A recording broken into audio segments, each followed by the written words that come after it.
Fala galera, tudo bem com vocês? Aqui quem fala é o Luiz, trazendo mais um reviewzinho de The Beginning After the End, que vocês já sabem como é que o negócio tá, né? Menino Arthur só naquele treinamento, virou saco de pancadas, e bora ver se nesse capítulo de agora ele reage um pouco, né? Que assim não tá dando. Mas antes da gente partir para aquele reviewzinho, vou pedir para você deixar aí aquele like do fortalecimento, que você sabe aí que é a tua melhor maneira de ajudar esse canal a prosperar e ir pra frente. É claro também, se for a sua primeira vez por aqui, não deixe de se inscrever e ativar o sino das notificações para não perder nenhum conteúdo novo. Lembrando também que aqui na descrição tem uma série de links, não deixem de conferir lá. Não vou nem falar de todos, que vocês já sabem que tem aquele linkzinho maroto da Amazon, né? Que comprando qualquer coisa por ele, você já nos garante uma baita ajuda aí para a manutenção das atividades do canal. E tem mais uma pá de link lá, confere tudo direitinho, não deixe de ver não. Então, dados os recados, bora lá pro review. Parece que o negócio evoluiu, né? No capítulo anterior, a gente viu o menino Arthur só tomando pancada e lutando com um menorzinho lá que meio que tava pau a pau com ele. Se vocês bem lembrarem, no finalzinho do capítulo, ele conseguiu meio que passar um bandão no moleque e ficou com aquele sorriso sem vergonha de que tinha conseguido aí passar de ano. E logo no começo desse capítulo, a gente já vê que agora ele já tá tancando 4 molequinhos ao mesmo tempo. Arrumaram mais uns bucha lá pro menino Arthur realizar o seu treinamento. E é nesse momento que a gente começa a entender um pouco da desilusão do Tassi, né, pobre coitado? Ainda mais com essas ideias meio elitistas que ele tem, de que ele seria um Asura e tudo mais. O mestre Kodri ainda coloca mais 3 Asuras ainda para lutar com o moleque. Aí ele sentiu que era afronta pura e não foram poucos os momentos em que a gente viu ele com aquela cara amarrada no meio do capítulo. Meu querido, é melhor você voltar lá pro Avatar fazendo a função de Aang, porque aqui nessa Webtoon não tá tendo sucesso não. E ao longo das cenas de luta, que mais uma vez eu volto a dizer que estão espetaculares, o nível da Webtoon só tem aumentado, tipo, tanto em cenário quanto no desenho de personagens, o menino Arthur começa a ter ali uma série de pensamentos sobre todo o tempo em que o treinamento já tá rolando, né? Que na verdade aí dentro dessa zona da alma já se passaram cerca de 4 anos, o que seria o equivalente a 4 meses lá fora. Então, mesmo que lá fora, no mundo real, o tempo que se passava era apenas aí de 4 meses, todo o resultado do treinamento aí de 4 anos que o menino Arthur estava tendo ali com o Kodri e com a molecadinha, estavam sendo incorporados ao seu corpo. Não sei se isso ficou muito legal, mas acho que vocês entenderam. Toda a memória muscular garantida ali por uma série de movimentos repetidos em que o Arthur vinha fazendo em todas as suas lutas foram integradas ao seu corpo original, vamos dizer assim. Então é como se o Arthur, ao acordar, tivesse a experiência de um mestre do Kung Fu, mesmo o seu corpo real não tendo passado por essas experiências. E durante todo esse processo aí, o Kodri ajudou muito também o Arthur no processo de refinar a sua mana para que ela fosse muito mais útil no momento em que ele fizesse a ativação do seu corpo, né? Até porque ali o Kodri fala para ele focar muito na técnica, no combate corpo a corpo, porque isso daria mais fluidez para o garoto. E apesar de tudo isso, ele bem nota que ele não ensinou nenhum tipo de técnica muito específica ou algum tipo de técnica secreta. E leva até a crer ali que é porque muito provavelmente Asuras não podem sair aí ensinando as técnicas dos seus clãs para qualquer vagabundinho, né? Não que o nosso protagonista seja um vagabundinho, mas vocês sabem como é que esses Asuras são elitistas. E finalmente parece que essa etapa do treinamento do menino Arthur vai chegar ao fim e o garoto tá muito grato ali pelo Kodri e também por os figurantezinhos que ajudaram ele na batalha ali, né? Nesse processo de treinar, de evoluir e tudo mais. Mas vocês sabem como é que as criancinhas já são, né? Já ficam com aquela cara amarrada, principalmente o Tassi que tá tipo ali, só fiz isso porque meu mestre mandou, né? Nessas situações aí, o que resta é ignorar a molecadinha e fé. E então o Arthur, mais uma vez, agradece muito ao Kodri ali por todo o ensinamento, por todo esse processo que permitiu com que ele evoluísse muito ali como guerreiro e também tivesse até uma escalada daí do nível do seu núcleo de mana. Mas um detalhe interessante é que o Kodri acaba tecendo um comentário ali que deixa o menino Arthur um tanto quanto perplexo. Isso porque ele próprio já sabia da evolução que tinha ocorrido no seu corpo e nas suas técnicas de combate. Mas o Kodri lança um comentário dizendo que o Arthur não tinha mudado nada, o que deixa o moleque um tanto quanto escabriado, meio que com aquele chapéuzinho de burro na cabeça do tipo, qual é, professor, não passei de ano, não? Aqui, pô, evoluí pra caramba, vou começar a listar pra você todas as minhas novas habilidades. Mas o que o Kodri está querendo dizer não é em relação às suas técnicas de combate, mas em relação ao seu psicológico, porque ele logo percebe que o Arthur tá ali super de boa, super conversativo, de bem com a vida, e ele faz o comentário de que não é muito normal ter uma pessoa submetida a um treinamento na zona da alma por tanto tempo e não ter nenhum tipo de problema psicológico ou aí algum tipo de efeito colateral, né? Inclusive o Whindersson solta a pedra de que o próprio Lord Yndrate e ele próprio ficaram um pouco receosos em utilizar essa técnica aí com o Arthur, esse método de treinamento meio que hackeado, porque não é muito recomendado que isso seja utilizado em crianças e até em jovens adultos, porque a mente do cara pode colapsar, né? Mas aí o Whindersson dá ali aquele argumento de que não tinha muito mais tempo, como se de alguma forma ele estivesse aí se importando com o menino Arthur de verdade, né? A hipocrisia reina. E eu falo mesmo, eu não quero nem saber. E o menino Arthur começa a dar os argumentos dele ali, de que como desde novo ele tem aí enfrentado situações um tanto quanto adultas, já foi professor, já fez isso, já fez tudo aquilo outro, então pra ele tava de boa, sussa, fé, família, que não aconteceu nada, a mente do pai tá 100%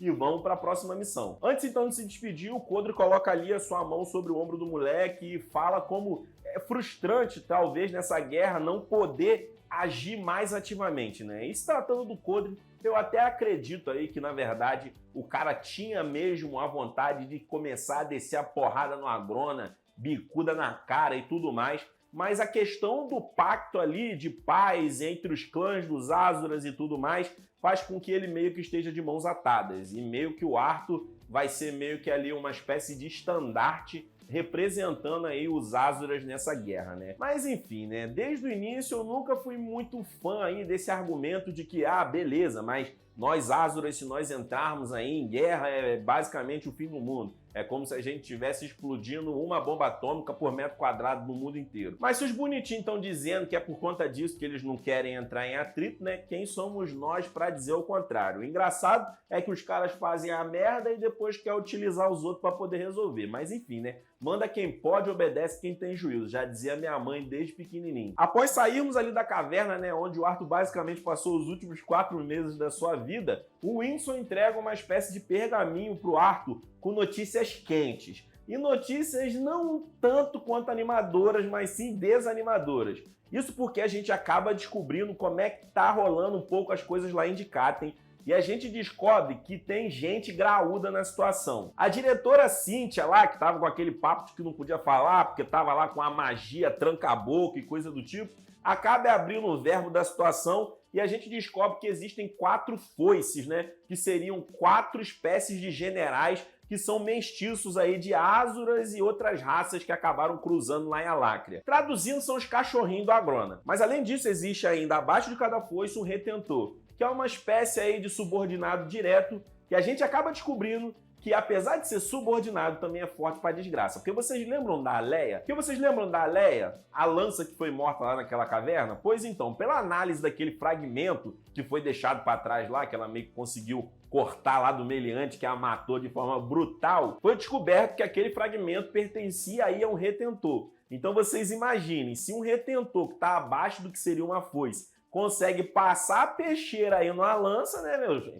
Menino Arthur dá até aquela tremida na base, mas depois ele tenta ficar com um pensamento mais positivo, no sentido de que, gente, pelo menos agora eu sei quantos inimigos eu tenho, né? Mas, nesse ponto aqui da história, somente o pensamento positivo para ajudar o menino Arthur. Porque se a gente for colocar as coisas na balança, o moleque tá muito lascado. E finalmente vamos chegar aí na etapa 2 do treinamento, que é um tanto quanto estranha, porque o Whindersson e o Arthur vão em direção ao que seria um penhasco com uma grande floresta lá embaixo. E o Whindersson troca uma ideia ali com o Arthur, colocando as condicionantes para passar dessa próxima etapa aí do treinamento, né? Primeiramente, o moleque vai ter o uso de itens aí completamente restrito, porque a única coisa que ele vai poder utilizar é o que tá numa mochilinha. E o objetivo desse treinamento, mesmo parecendo tanto quanto estranho, é conseguir 3 itens. A pele de um esquilo, núcleo de besta de uma pantera e as garras de um urso. Minha gente, o bagulho tá nesse patamar agora. Começou a matar bicho, chama o Ibama que o barato tá louco. E além disso, o menino Arthur teria que utilizar uma espécie de guiso do teste do Kakashi a todo momento em que tivesse aí nessa nova missão. Muito conveniente caçar bicho numa floresta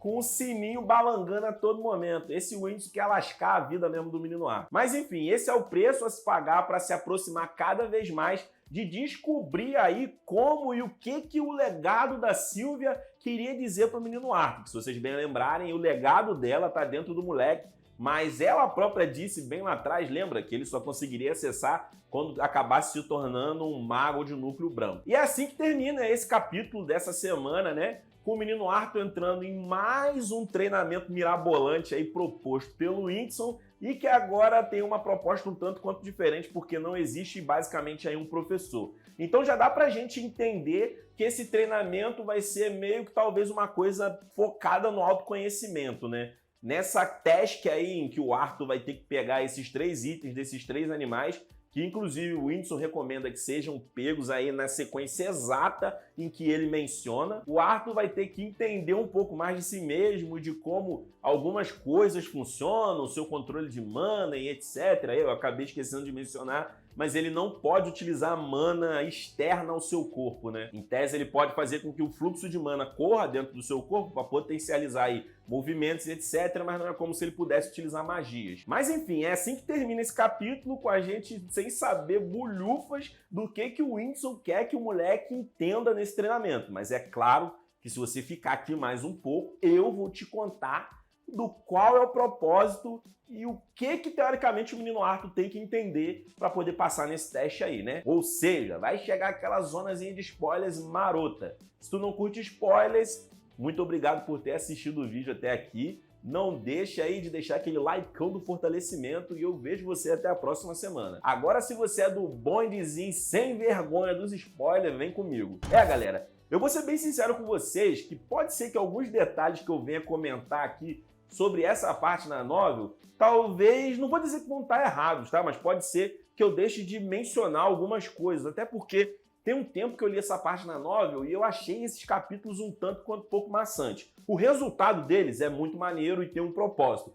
mas como é uma coisa muito Arthur sozinho, que vai acabar acontecendo agora, na leitura ficou uma coisa um pouco muito arrastada. Mas enfim, o que acontece? O Arthur tem que caçar esses 3 animais aí, né? E num primeiro momento, ele vai basicamente comer o pão que o diabo amassou. Isso porque a grande intenção do Whindersson aí em passar esse teste para ele é que ele consiga manipular o nível de mana a um nível assim tão absurdo que, tipo assim, é como se o cara basicamente quase virasse uma espécie de deus. E o menino Arthur ali, num primeiro momento, não vai conseguir entender o que tá rolando, porque ele vai parar pra pensar, tipo assim, cara, eu tô com esse guiso aqui balançando a todo momento, nunca que um esquilo vai chegar perto de mim. Ele até para pra pensar, poxa, um esquilo é um ser dentro da cadeia alimentar muito pequenininho, né? Ele tá ali na base da pirâmide, ou seja, tá para ser comido por todo mundo, pobre esquilo. E naturalmente, fazendo uma análise de como o mundo funciona, ele logo pensa, cara, o esquilo, como é um ser muito frágil e tá na base da pirâmide, no processo evolutivo dele, ele deve ter criado mecanismos para fugir de predadores. E eu aqui, igual uma vaca de presépio, com esse negócio balançando aqui, obviamente, provavelmente o cara não vai chegar perto de mim, né? Enfim, entre diversas tentativas de pegar e canalizar a mana ali mais na sua visão, em outras partes do corpo para ver se a sua percepção sensorial ali funcionava, ele não consegue meio que encontrar esquilo nenhum. Até que ele meio que percebe que o que acontece? Apesar dele fazer um controle do fluxo de mana ali, traduzindo, é como se mana vazasse do corpo dele sem que ele quisesse. Tá ligado? Aquele caninho furado da sua casa que tipo assim, goteja uma aguinha, não é um desperdício, mas que você vai lá passar a mão, você vê que tá pingando. Além de que ele acaba percebendo também que até a sua intenção, seja ela muito combativa, seja ela assassina, seja ela qual for que seja, acaba meio que escapando se ele não tiver um pensamento ativo em meio que nublar aquilo ali. E esse esquilinho aí do cão, ele tem essa percepção sensorial de perceber mana meio que afiadíssima. Então, basicamente, o que o Arthur deveria aprender era como se movimentar meio que nublando completamente qualquer resquício de mana que tivesse no corpo dele. E depois de muito se lascar, ele acaba conseguindo pegar uns quilozinhos ali e tal, consegue matar trocentos esquilos, pobre coitados.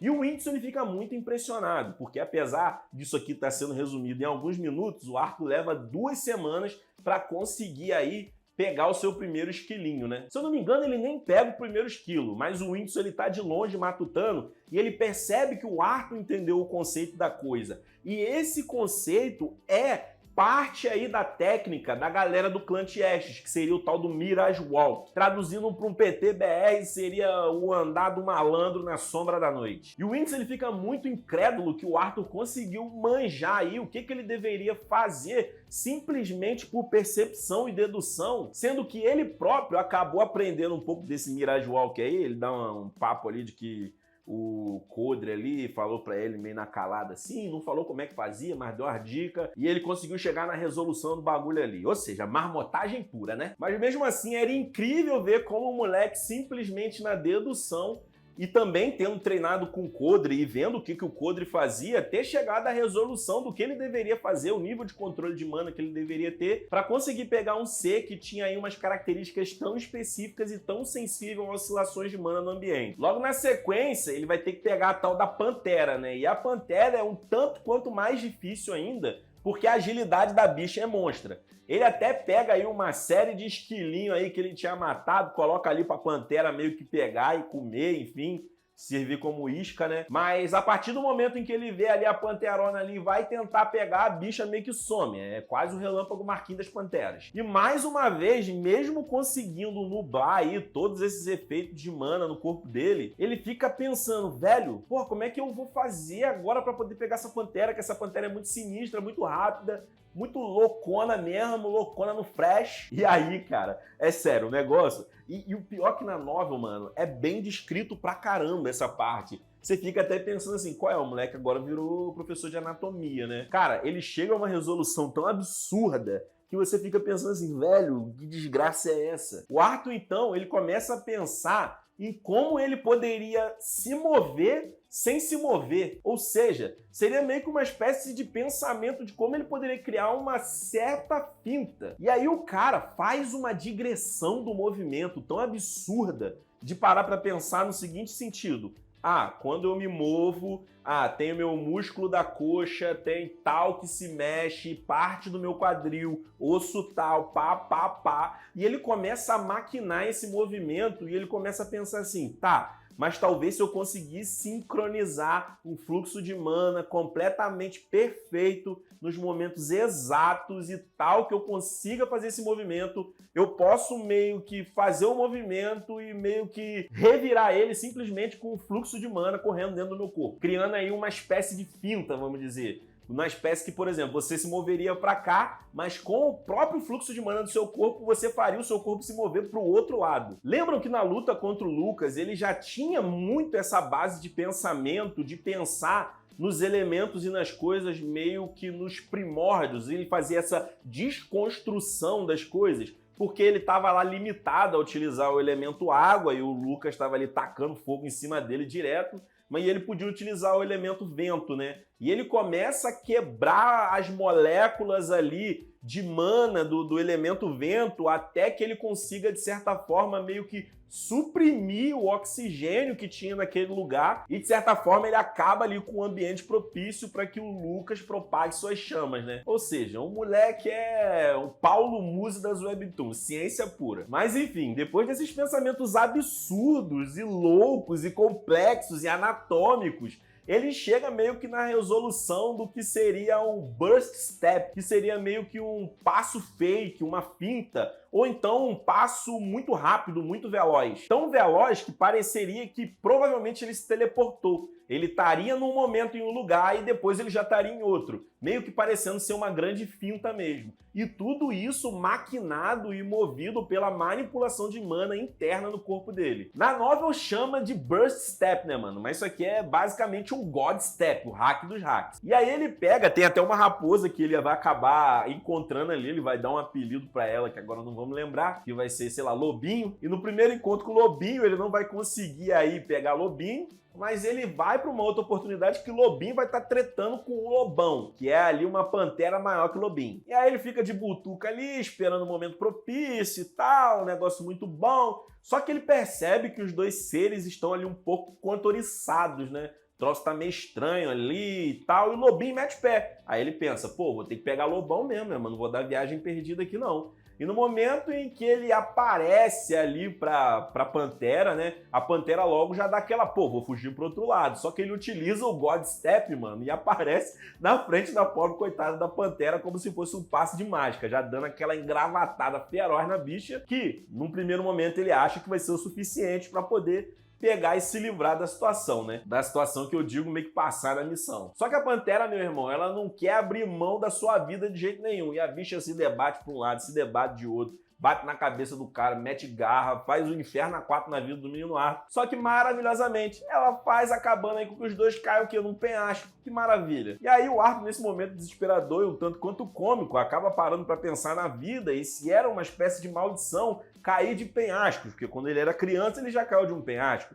Quando eles estavam na cripta da viúva, ele caiu lá naquele buraco. Mais uma vez, não dá, né, minha gente? E nesse momento, pensando no bem maior, né, que seria a sua integridade física, ele pensa assim, acho que o Whindersson não vai ligar se eu utilizar uma manazinha externa aqui agora, né? Até porque se eu não utilizar, o teste pode acabar, porque eu vou morrer. E aí que o menino Arthur utiliza aí uma magia de vento que faz com que ele meio que consiga aparar a sua queda no chão, mas não antes de ter um danozinho também, né? Tá tudo muito bom, tá tudo muito bem, essa situação calamitosa, esse caralho de lobão aí, difícil pra caramba de ser pego, pô. Lobão foi pego pelo pescoço, irmão, dá surrender, não tem jeito. Mas não, quis jogar os dois penhasco abaixo. Mas vocês sabem como é que é a vida do menino Arthur? É basicamente um filme de drama, um pouco de terror, suspense, desespero, tragédia. E não fosse bastante, ouve-se uma voz ao longe dizendo: ó, que maravilha, 2 presas para mim. Convenientemente ou não, era aí o tal do urso titã que ele tinha que caçar, né? Pode ser uma espécie de ironia do destino? Pode.